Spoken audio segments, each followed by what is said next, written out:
sant leen gërëm leen rafetlu ànd bi ngeen ànd ak chaîne de télévision di ITV di leen dalal ak jàmm ci seen émission l'invité de la rédaction ñuy dalal tey Mamadou Ibra Kane nekk président du conseil des éditeurs et diffuseurs de presse du Sénégal di CEDEPS moomee nekkoon suñu gan ni ki tey jilee Mamadou Ibra Kane maa ngi lay nuyu. maa ngi lay fay Mamadou Sy di la gërëm ci invitation bi ci question bu nga xam ne ñun duñ koy faral di évoquer ñun médias yi. alors que li ko dalee Covid ba léegi ay problèmes yu mag la ñuy jànkonteel. donc pour mun a donc leeral xelu Sénégalais yi ci problème mu presse. junj na ko dinañu àddu ci jafe-jafe yi nga xam ni presse bi mu ngi koy jànkonteel ñu waxtaan itam ci lu soxal wàllum lii directeur de la communication daal di woowee maanaam des médias conformes ak ñoom seen ñu wax itam ci li nga xam ni partenariat dox na diggante ak CEDEPS ak l'ADPME coow li nag xaw ca bëri moom nag loo xam ni lu ñu war a mën a leeral la alors Mamadou Ibra Kane ñu njëkkee ko li nga xam ni moom mooy directeur de la communication xëy na def point de presse daal di waxtaan ak ñi nga xam ni ñoom ñooy médias yi mu am lim boo xam ni génne na ko ne 258 organes de presse yoo xam ni ñoom ñoo dëppoo ak code de la presse mu wax ni itam ñeneen ñi nga xam ni jàpp nañ ni dëppoo wuñu ak code de la presse war nañu fexe ba ñu mën a dëppoo ak code de la presse bu fekkee ni bëgg nañu waaye li nga xam nekk moom mooy seen liggéey waaye laaj bi ma bëggoon laaj moo jib ndax loolee waroon na mën a tax ñuy yàkkamti ba yónnee maanaam ay sommation su ma ko mënee wooyee yeneen organes yoo xam ni nekkuñu conforme ñu ne leen nañu arrêté li nga xam nag moom mooy seeni publication muy nekk presse en ligne muy nekk li nga xam nag moom mooy di la presse classique mooy la presse écrite ak leneen ndax amoon na urgence ministère de la communication daal di jëfee nu ni mel.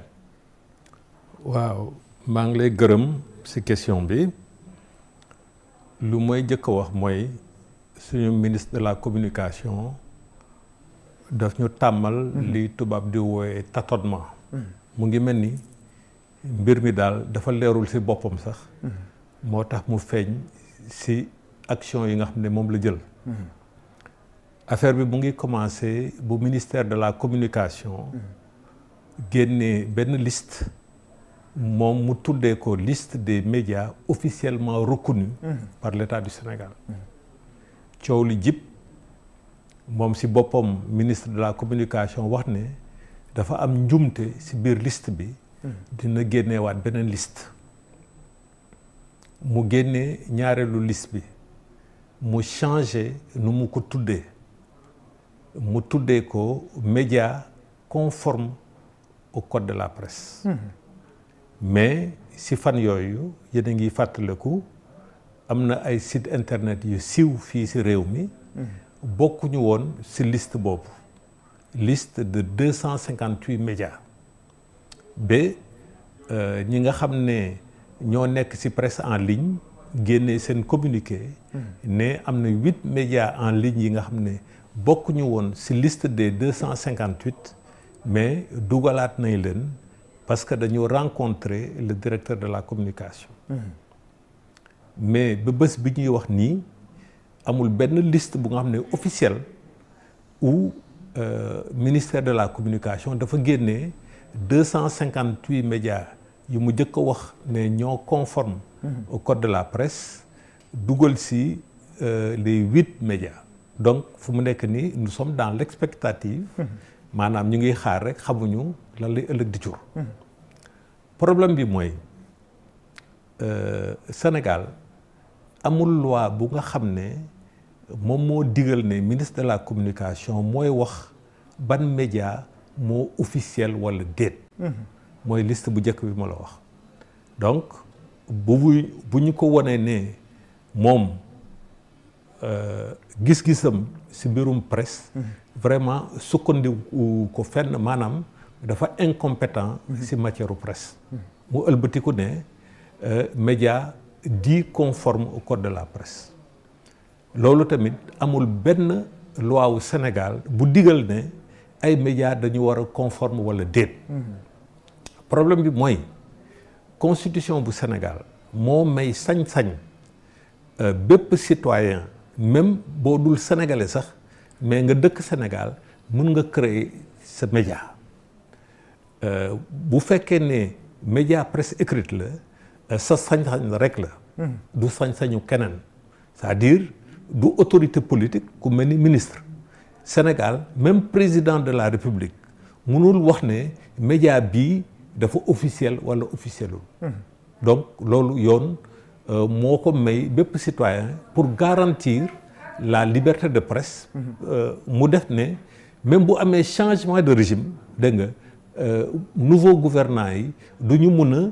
a donc fagaagal la liberté de la presse parce que bu ñuy créer organes yi amul loxo ministre wala président de la République kooku pour presse écrite léegi pour presse audiovisuelle ñu mel ni télévision comme E-Média mu mel ni rajo comme E-Radio ñooñu dafa am demande bu ñuy def demande bi ministère bi moom daf koy transmettre rek organe bi nga xam ne moom la ñuy wooye organe de régulation muy CNRA comité national conseil national de régulation de l'audiovisuel CNRA ok boobu c'est un organisme indépendant c'est-à-dire amul kenn ku koy digal lu mu war a def dañu fay tànn ay nit ñu xarañ ay nit yi nga xam ne am nañu intégrité am nañu ay compétences ñu saytu mbirum régulation de l'audiovisuel donc CNRA buñ ko jëbalee dossier benn rajo wala dossier benn télévision moom dafay xool ndegem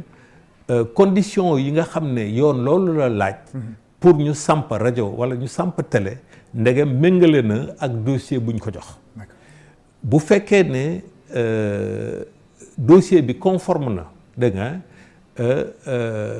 CNRA daa di signer lu ñuy wooye convention dégg nga ak média bi diggante CNRA ak média bi bu signer convention après mu signer ak moom benn cahier de charge yenn conditions yu bari yi nga xam ne donc média bi war na ko remplir donc bu fekkee ne signer nañu convention bi signer nañu cahier de charge bi léegi bu fekkee rajo la CNRA daal di bind ARTP dégg nga bu nga xam ne moom mooy joxe fréquence wu rajo yi parce que ba léegi Sénégal fréquence la ñuy joxe rajo parce que jotaguñu ko digitaliser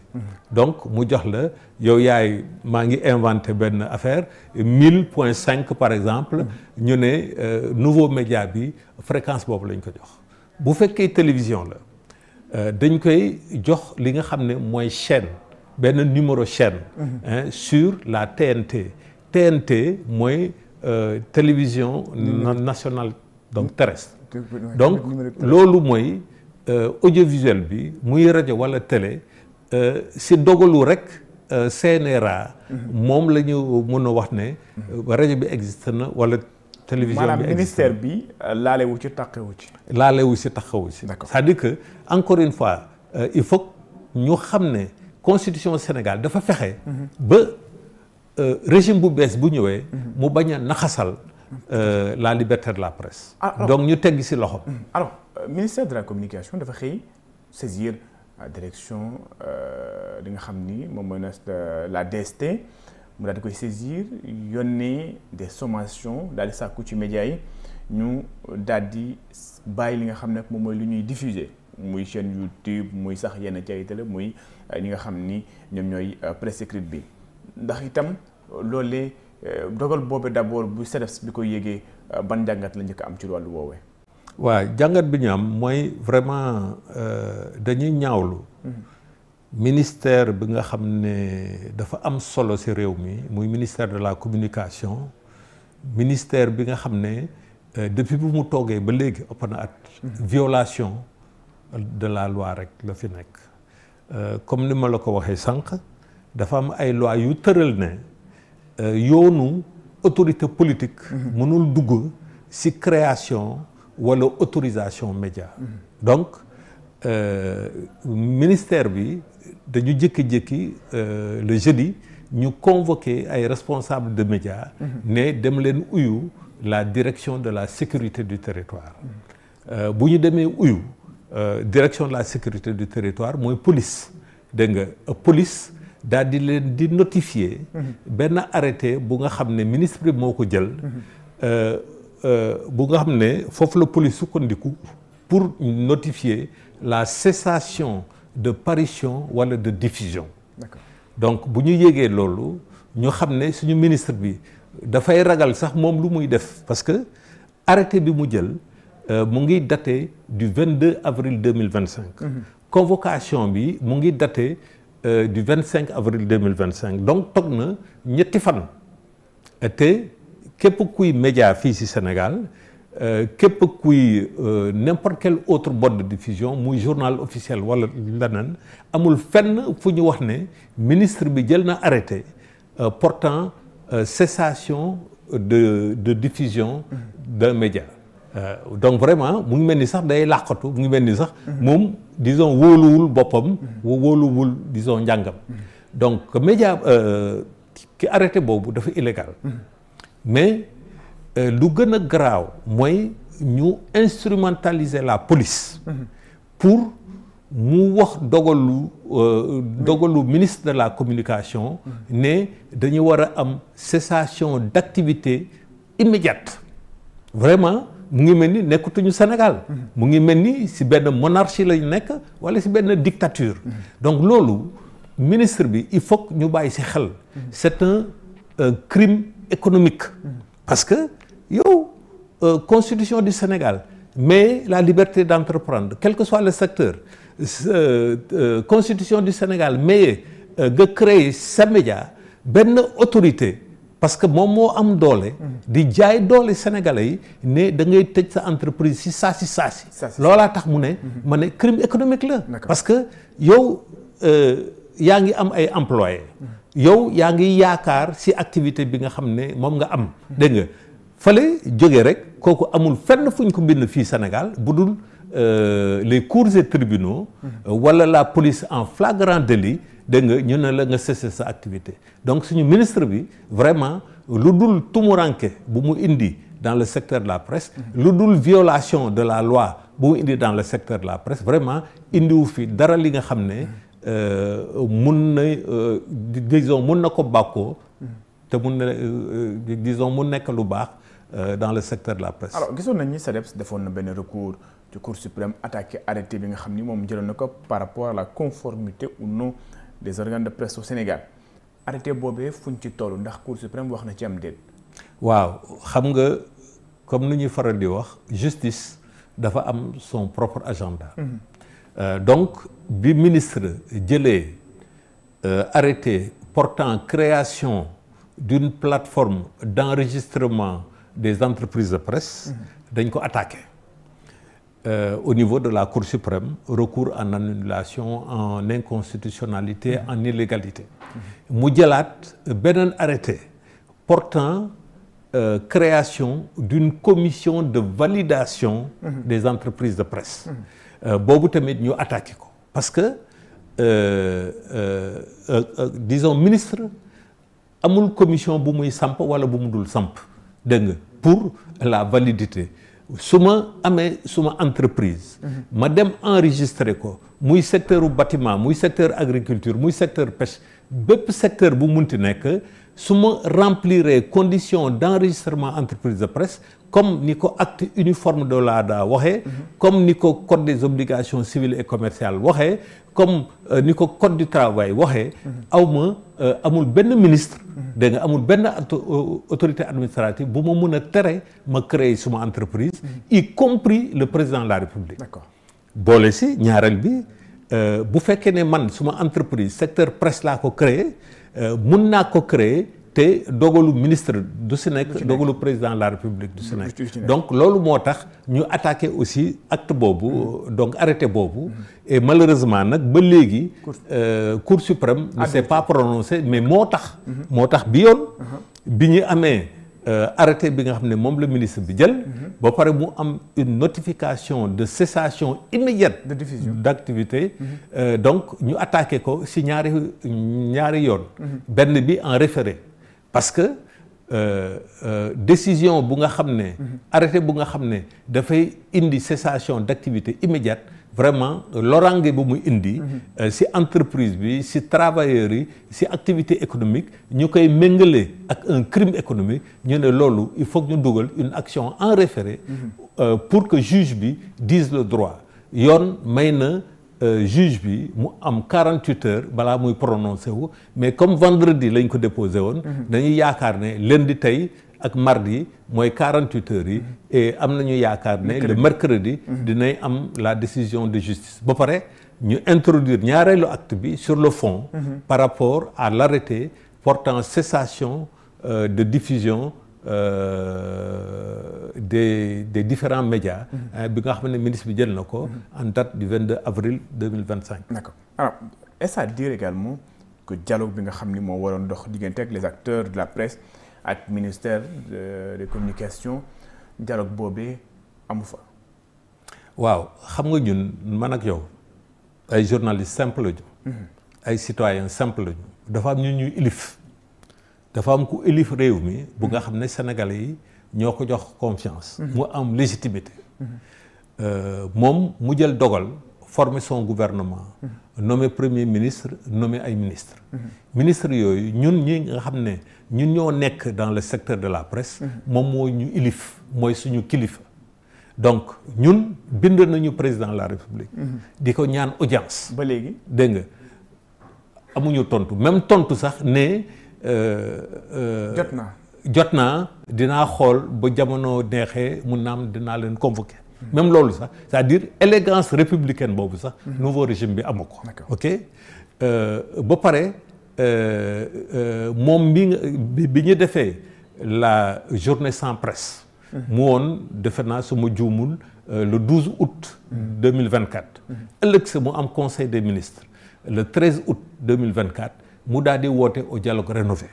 mais en réalité mu ngi mel ni président de la république dafa bëggoon jox boppam bonne conscience. mais dialogue rénové boobu d'ailleurs kenn xamul sax lan mooy dialogue rénové. dégg nga dialogue rek la dégg nga mësut a am. d'accord ok et loolu vraiment ñu ngi koy ñaawlu. parce que secteur u presse dafa nekk secteur bu stratégique et névralgique ci réew.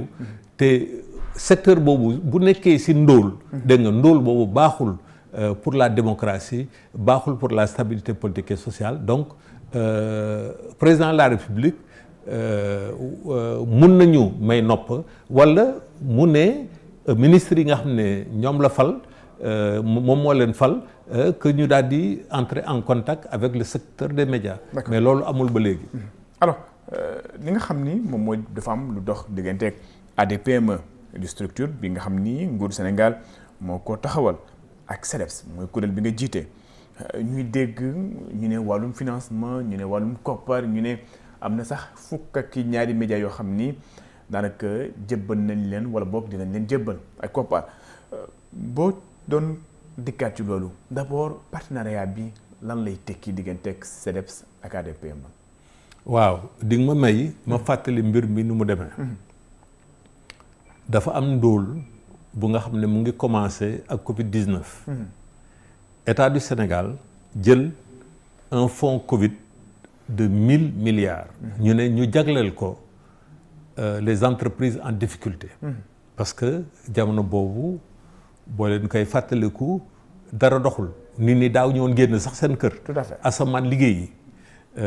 entreprise yu bare mënatuñu am benn activité lu mel ni tourisme effectivement dafa nekkoon ci ndóol moom tamit.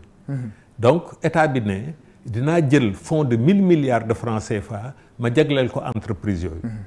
ñun ñii nga xam ne ñun ñooy secteur de la presse ñun ñii ñu nga xam ne ñun ñoo doon porter le combat contre le Covid-19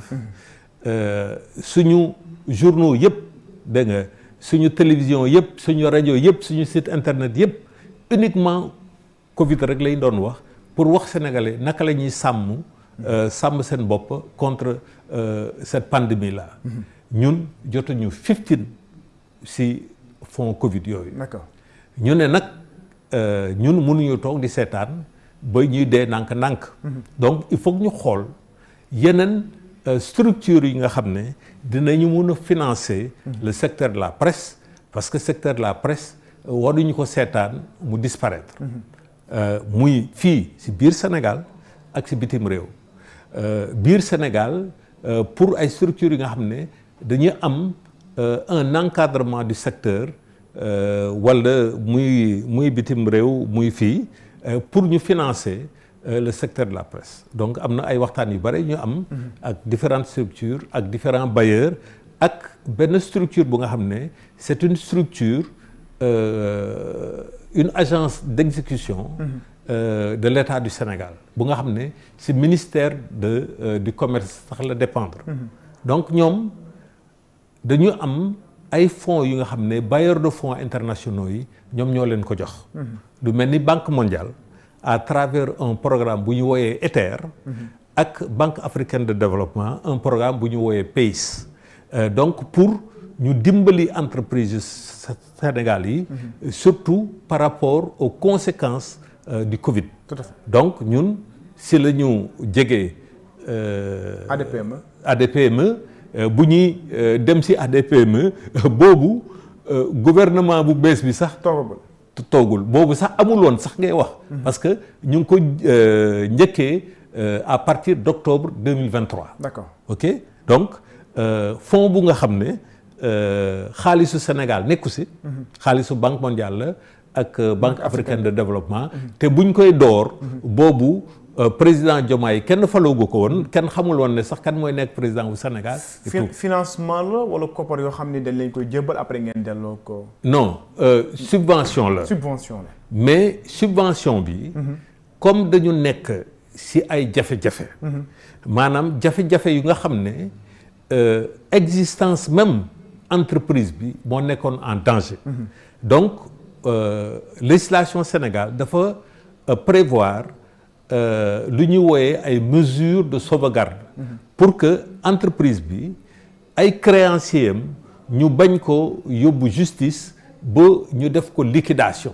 dégg nga liquidation judiciaire donc yoon may na entreprise pour mu mun a préserver wu pour mu mun a continuer di exister ba pare mu mun a préserver les emplois donc loolu il faut mu am ay jéego yu ñuy dox ñu jël ay experts da nga ñu jël ay cabinets d'avocats pour que ñu def procédure boobu au niveau des cours et tribunaux donc loolu moo waral ñu ne il faut que ñu xool ñan ñoo ñu mën a dimbali ñaareel bi ñu dimbali ñu pour ñu restructurer wu parce que entreprise bu amee problème mun na am dafa faillir du point de vue de sa politique économique du point de vue de sa politique marketing du point de vue même de son organigramme xool ndegem travailleurs yi mu am est-ce que méngoo na sax ak besoin de l'entreprise et cetera donc loolu la ñu signé ak ADPME et encore une fois boobu président Diomaye toogagul te waxatuma nag un gouvernement bu nga xam ne donc moom la désigné. D'accord. Alors fukk ak ñaari médias la ñu tànn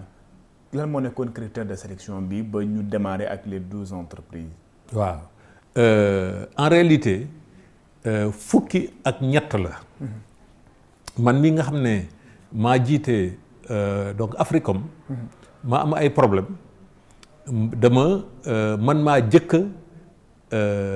entrer en contact avec la DPME comme ni ma la ko waxee dans le cadre du programme ETER et dans le cadre du programme PACE bu nga xam ne Banque mondiale la ak la Banque africaine de développement donc ñu accordé ma financement ok après nag le ADPME ne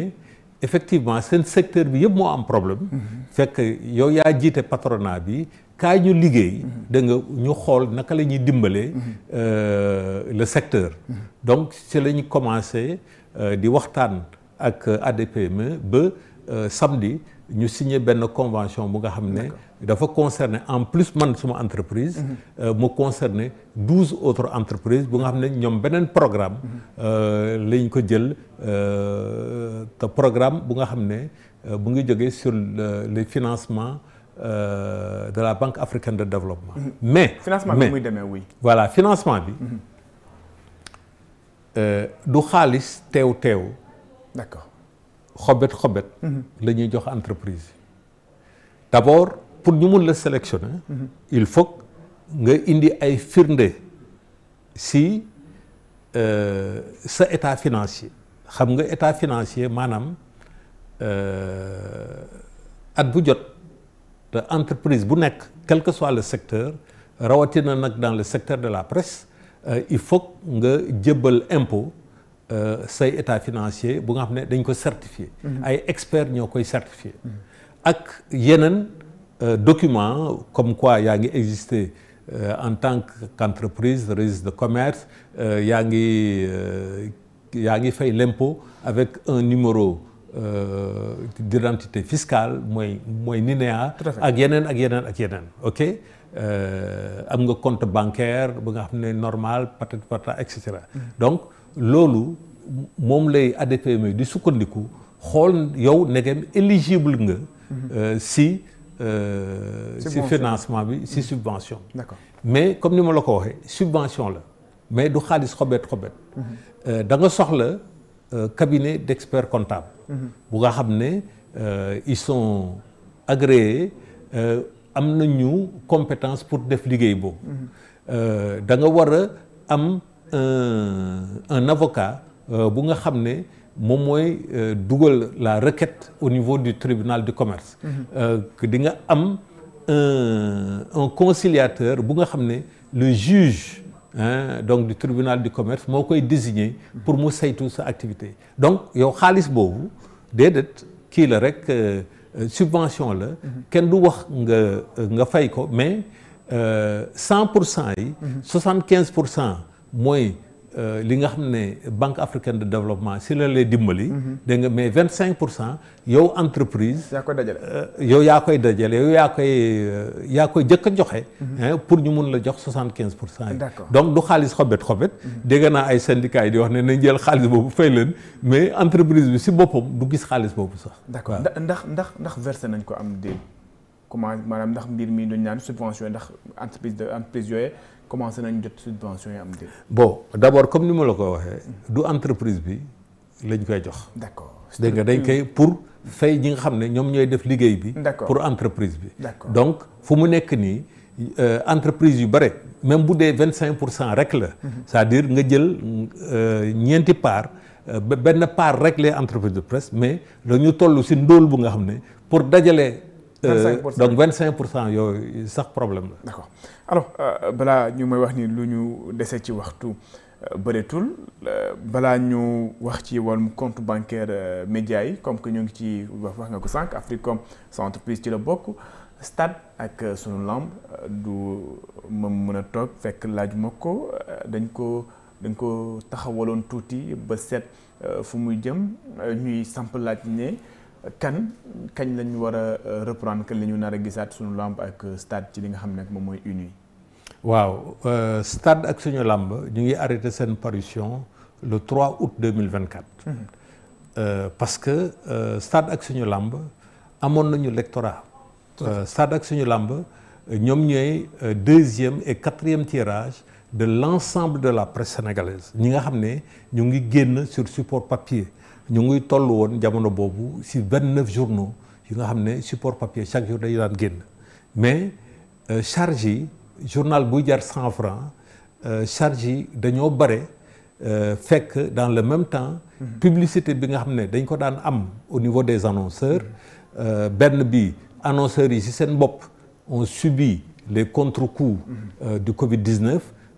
te ba pare aussi dañu am léegi concurrence internet. Tout à fait. Donc ñu ne comme que charge yi dafa bare et malheureusement mois d'août la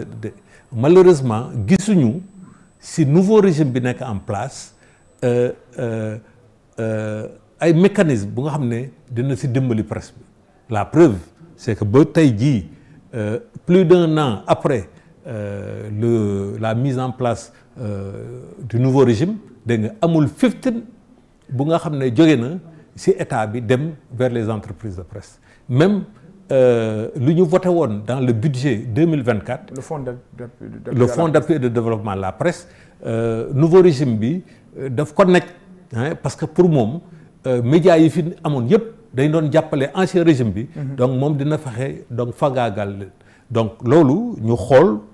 situation bi ñu ne comme que amuñu yaakaar ndimbal bu jóge ci état en attendant nañu limiter les pertes parce que presse bi yëpp du Stade ak suñu làmb rek. tout à fait. Toute la presse écrite toute la presse audiovisuelle toute la presse internet dañu nekk ci ndóol depuis le Covid-19 maanaam 2020 ba 2025. donc loolu dañu war a féliciter les chefs d'entreprise de presse pour sacrifice yi nga xam ne kenn xamul naka yan gymnastique la ñuy def pour mun a faire face aux charges faire face à certaines charges donc sociales mais dañu war a gërëm également les professionnels des médias ñi nga xam ne ñu ngi liggéey ci biir médias yi muy journalistes yi muy techniciens des médias yi muy les administratifs des médias muy le personnel d'appoint suñu chauffeurs yi et cetera suñu personnel de ménage yi parce que situation bi vraiment dafa difficile. mën nañu am yaakaar ñu gisaat leen lu yàgg. waaw parce que financement bi nga xam ne dañ ko ut ci ADPME c'est pour la sauvegarde de l'entreprise principalement pour la restructuration et en partie pour la digitalisation mais tey boo buggee def média même bu fekkee ne da ngay am support écrit support papier du moins da nga war a am également digitalisation te loolu ay milliards yu bare la pour l'ensemble de la presse sénégalaise donc ñun léegi dañuy fexe dem uti feneen